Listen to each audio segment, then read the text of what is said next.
કહે છે નીચે ને આપણા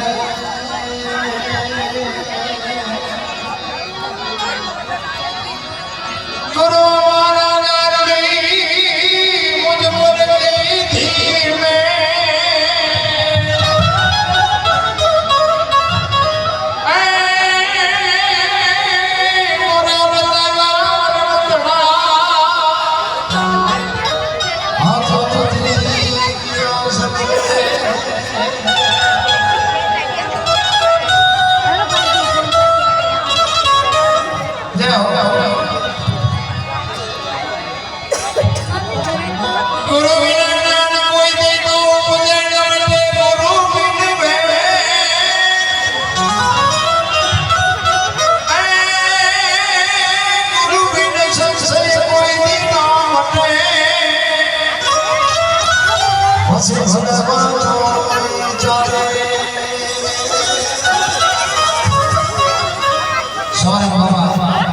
એના ગુરુ મહારાજની વાત કરે છે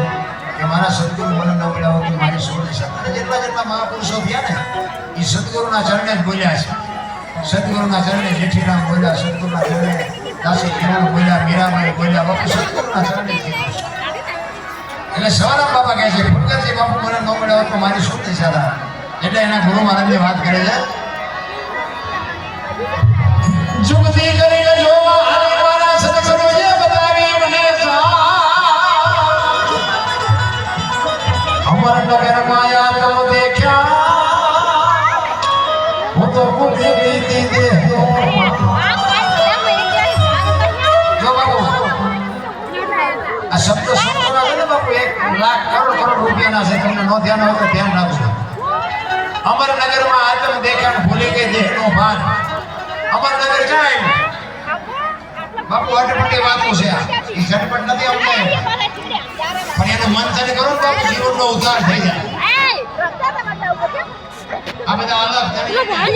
અમરને ભગવચર ને આ બધી ઘણી બધી વાતો મહાપુરુષોના સદગુરુમાં છે પણ આનું મંથન કોણ કરે અને મંથન ન કરો તો આમાંથી બધું દૂધમાં તમે દીવો કરો ને કોઈ દી ન થાય ને ઘીમાં જ પીવું એનું મંથન કરો ઘી નીકળે ને પછી દીવો થાય એમાં આ બધી વાણી છે ને બાપુ મંથન કરવાની જરૂર છે એટલે કહે છે અમર નગર માયા